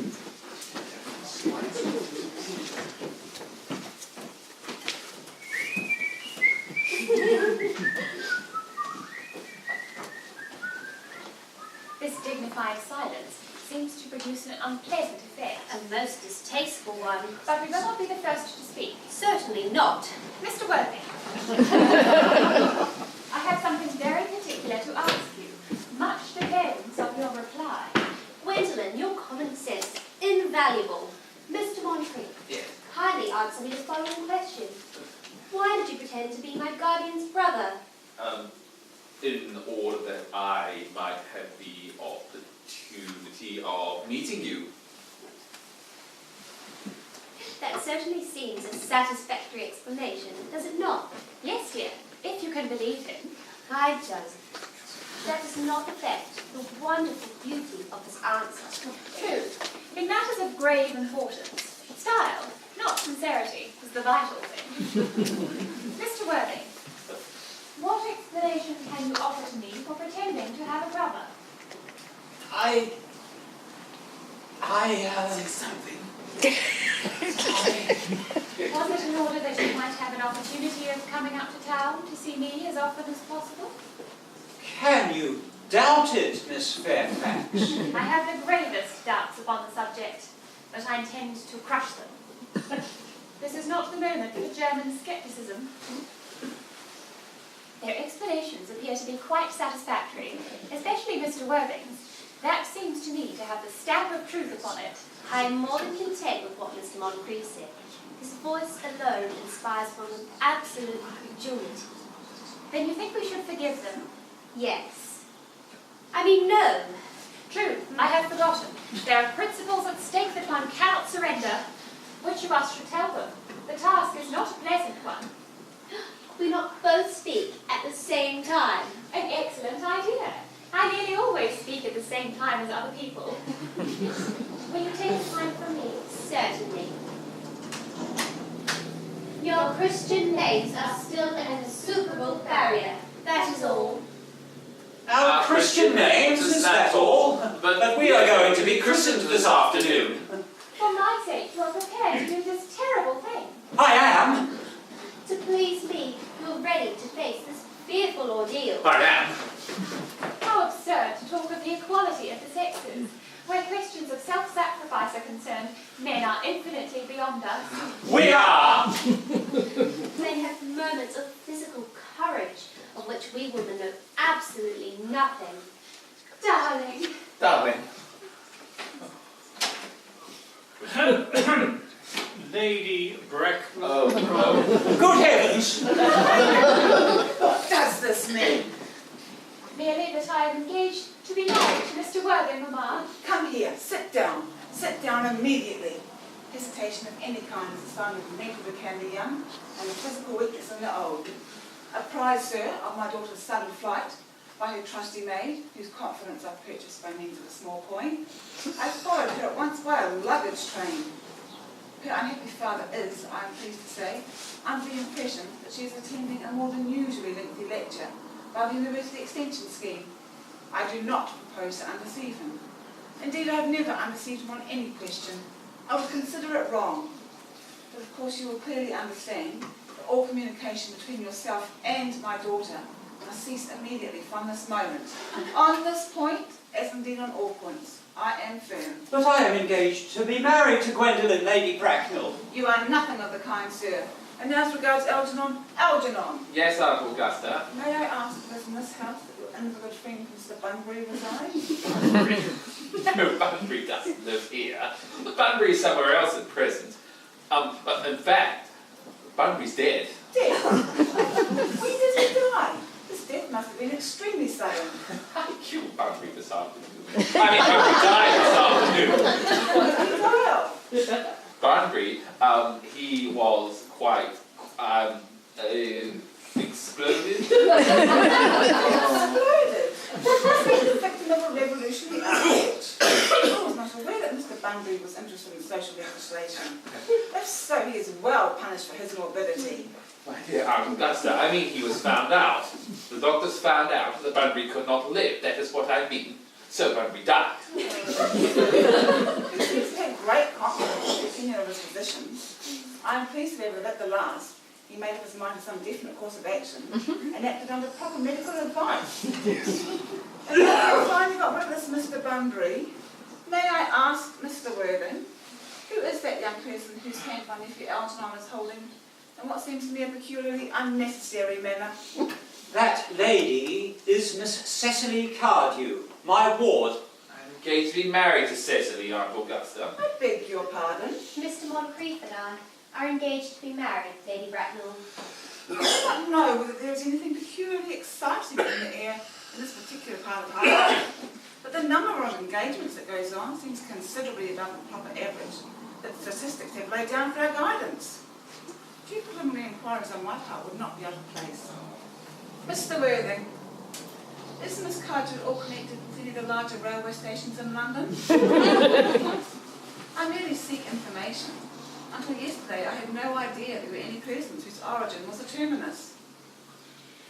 Miss Cardew is the granddaughter of the late Mr. Thomas Cardew of 149 Belgrave Square, Gervase Park, Dorking, Surrey, and the Sporran, Fiveshire.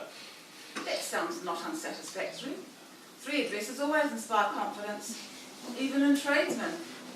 But what proof have I of the authenticity? I have carefully preserved the court guides of the period.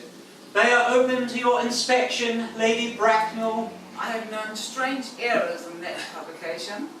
Miss Cardew's solicitors are Messrs. Markby, and Markby. Markby, and Markby. Yes. A firm of the very highest position in their profession. Indeed, I am told that one of the Mr. Markbys is occasionally to be seen at dinner parties. So far I am satisfied. How extremely kind of you, Lady Bracknell. I have also in my possession, you will be pleased to hear, certificates of Miss Cardew's birth, baptism, whooping cough, registration, vaccination, confirmation, and measles, both the German and the English variety. A life crowded with incident, I see. And perhaps I'm not too exciting for a young girl. I myself am not in favour of premature experiences. Gwendolen, come. The time approaches for our departure. We have not a moment to lose. As a matter of form, Mr. Worthing, may I inquire if Miss Cardew has any little fortune? Oh, about £130,000 in the fund. That is all. Good day, Lady Bracknell. So pleased to have seen you. A moment, Mr. Worthing. £130,000? And in the funds? Miss Cardew seems a most attractive young woman now. Few girls of the present age have any really solid qualities, any of the qualities that last and improve with time. We live, I regret to say, in an age of surfaces. Come here, dear.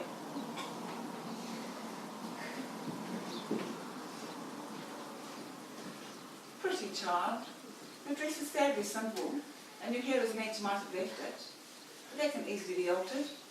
A thoroughly experienced French maid produces a marvellous result in a brief space of time. I remember recommending one to young Lady Lansing, and after 3 months, her own husband did not know her. And after 6 months, nobody knew her.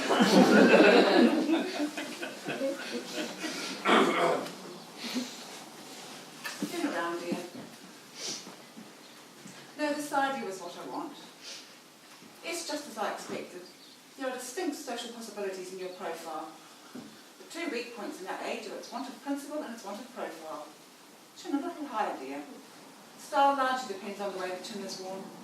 They are one very high just at present. Algernon, Yes, Aunt Augusta. there are distinct social possibilities in Miss Cardew's profile. Cecily is the sweetest, dearest, prettiest girl in the whole world. And I don't care tuppence for social possibilities. Never speak disrespectfully of society, Algernon. Only those who can't get into it do that. Dear child, do you know, of course, that Algernon has nothing but his debts to depend upon. But I do not approve of mercenary marriages. When I married Lord Bracknell, I had no fortune of any kind. I had never dreamed for a moment of allowing that to stand in my way. Very well, I suppose I must give my consent. Thank you, Aunt Augusta. Cecily, you may kiss me. Thank you, Lady Bracknell. You may address me as Aunt Augusta for the future. Thank you, Aunt Augusta. The marriage, I think, had better take place quite soon. Thank you, Aunt Augusta. Thank you, Aunt Augusta. To speak frankly, I do not approve of long engagements. They give people the opportunity of finding out each other's character before they are married, which I think is never advisable. I beg your pardon for interrupting you, Lady Bracknell, but this engagement is quite out of the question. I am Miss Cardew's guardian, and she cannot marry without my consent until she comes of age. That consent I absolutely decline to give. Oh. Upon what grounds, may I ask? Algernon is an extremely, I must say almost ostentatiously eligible young man. He has nothing, but looks everything.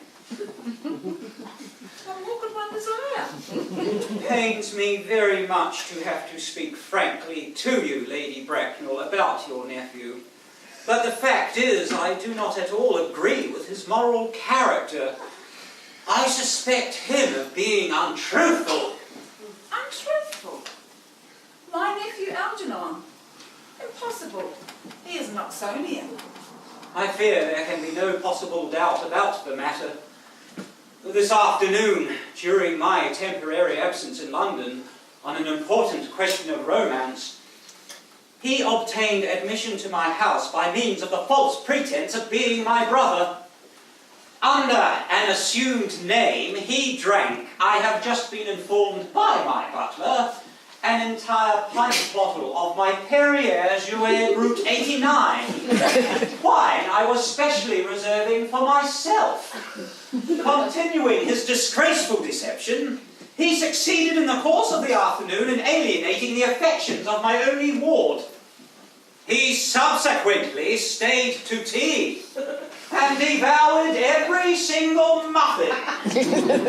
And what makes his conduct all the more heartless is that he was perfectly well aware from the first that I have no brother, that I never had a brother, and that I don't intend to have a brother, not even of any kind.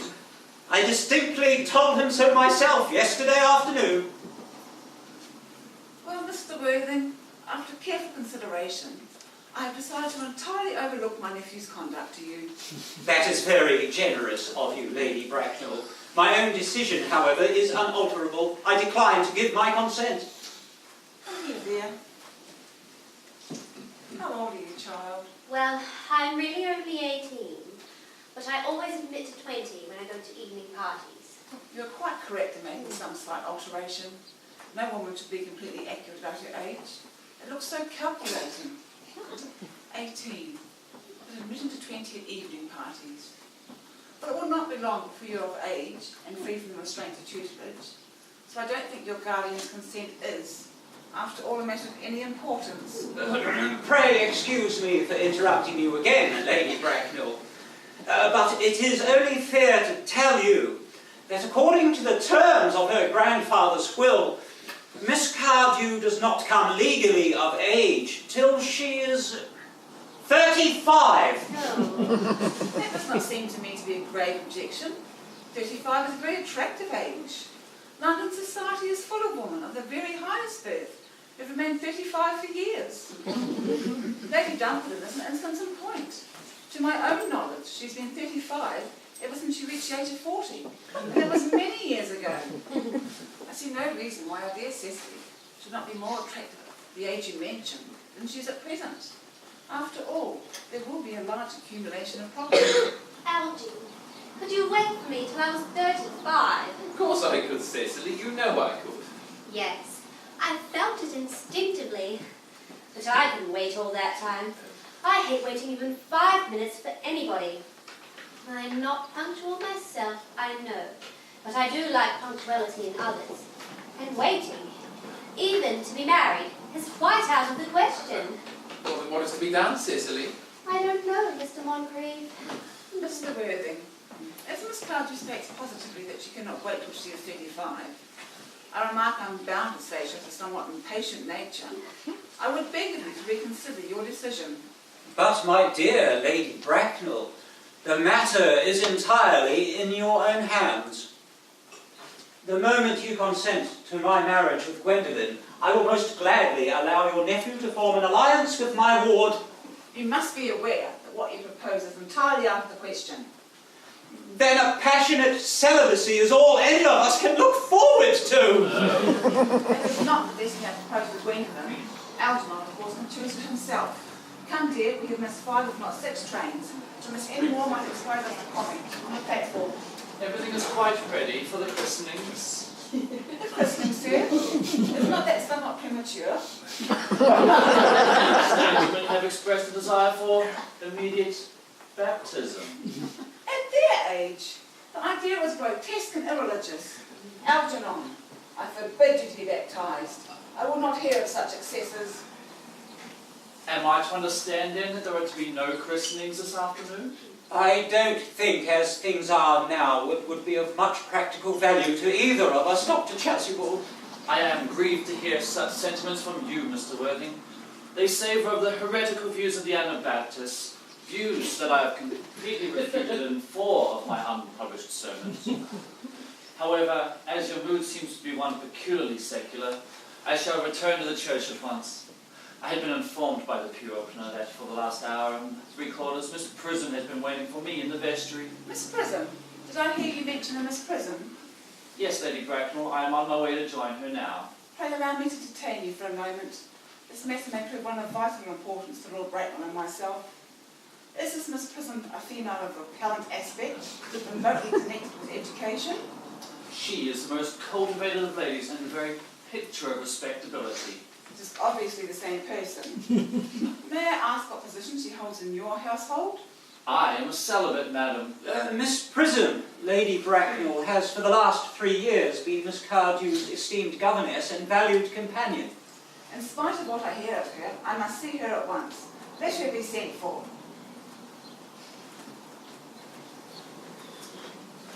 Ah, she approaches. She is nigh. I was told you expected me in the vestry, dear Canon. I've been waiting for you there for an hour and 3/4. Prism! Come here, Prism. Prism, where is that baby? 28 years ago, Prism, you left Lord Bracknell's house in Upper Grosvenor Street in charge of a perambulator that contained a baby of the male sex. You never returned. A few weeks later, through the elaborate investigations of the Metropolitan Police, the perambulator was discovered at midnight, standing by itself in a remote corner of Bayswater. It contained the manuscript of a 3-volume novel of more than usually revolting sentimentality, but the baby was not there. Prism, where is that baby? Lady Bracknell, I admit with shame that I do not know. I only wish I did. The plain facts of the case are these. On the morning of the day you mentioned, a day that is forever branded on my memory, I prepared as usual to take the baby out in its perambulator. I had also with me an old but capacious handbag in which I had intended to place the manuscript of a work of fiction I had written in my few unoccupied hours. In a moment of mental abstraction for which I can never forgive myself, I deposited the manuscript in the bassinet and placed the baby in the handbag. But where did you deposit the handbag? Do not ask me, Mr. Worthing. Miss Prism, this is a matter of no small importance to me. I insist on knowing where you deposited the handbag that contained that infant. I left it in the cloakroom of one of the larger railway stations in London. What railway station? Victoria, the Brighton line. I must retire to my room for a moment. Gwendolen, wait here for me. If you are not too long, I will wait here for you all my life. Uncle Jack seems strangely agitated. Your guardian has a very emotional nature. This waiting is extremely unpleasant. I need hardly say that in houses of high position, I am never kept waiting.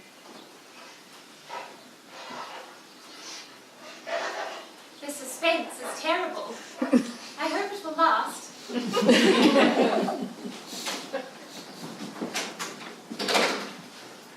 Is this the handbag, Miss Prism? Examine it carefully before you speak. The happiness of more than one life depends on your answer.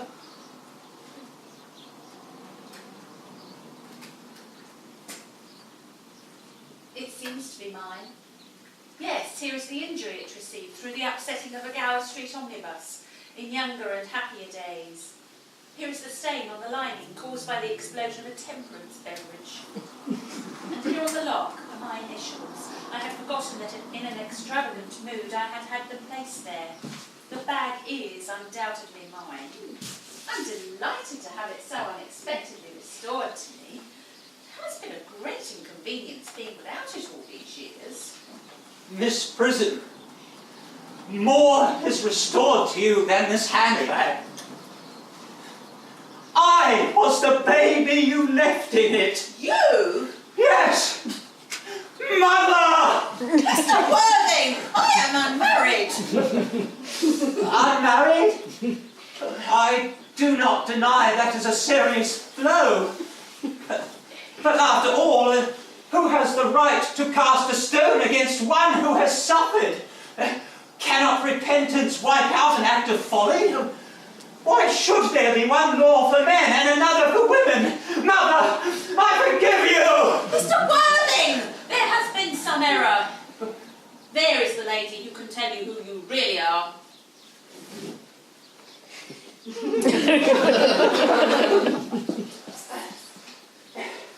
Lady Bracknell, I hate to seem inquisitive. Would you kindly inform me who I am?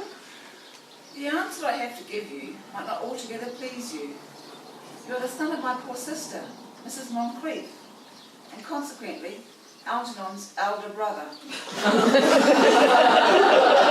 Algy's elder brother? Then I have a brother after all?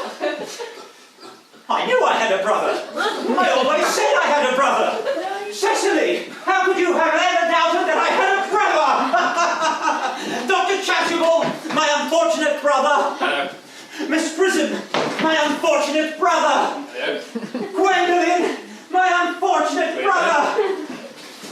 Algy, you young scoundrel, you will have to treat me with more respect in future. You have never behaved to me like a brother in all your life. Today, oh boy, I admit I did my best if I was out of practice. My own? But what own are you? What is your Christian name now that you have become someone else? Good heavens, I had quite forgotten that point. Your decision on the subject of my name is irrevocable, I suppose. I never change, except in my affections. What a terrible nature you have, Gwendolen. Then the matter had better be cleared up at once. Aunt Augusta, a moment.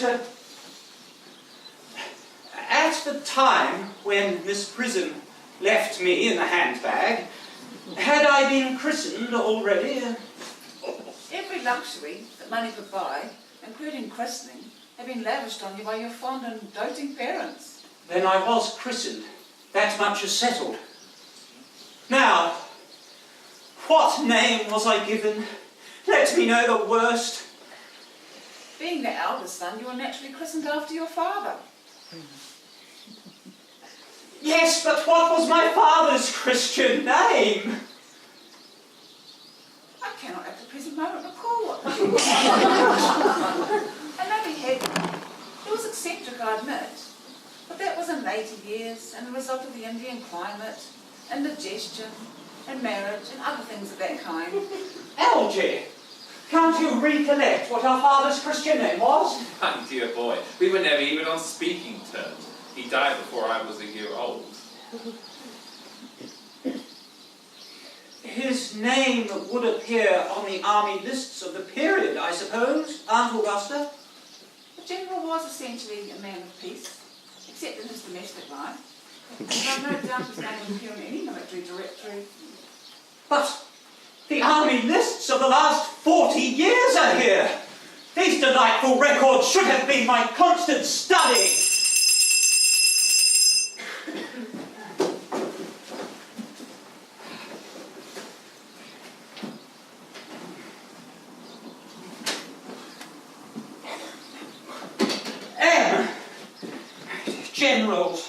Generals.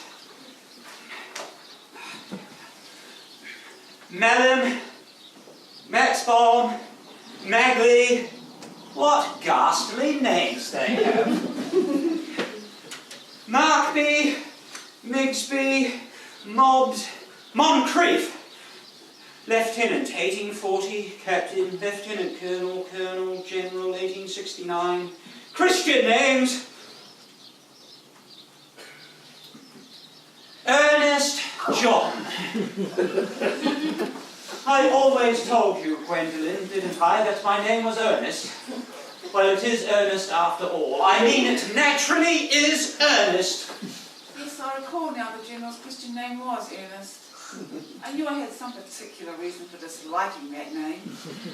Ernest, my own Ernest. I felt from the first that you could have no other name. Gwendolen, it is a terrible thing for a man to find out suddenly that all his life he has been speaking nothing but the truth. Can you forgive me? I can, for I feel that you are sure to change. My own one. Letitia. Frederick, at last. Cecily.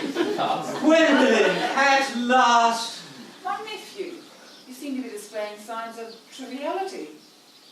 On the contrary, Aunt Augusta, I have now realized for the first time in my life the vital importance of being earnest.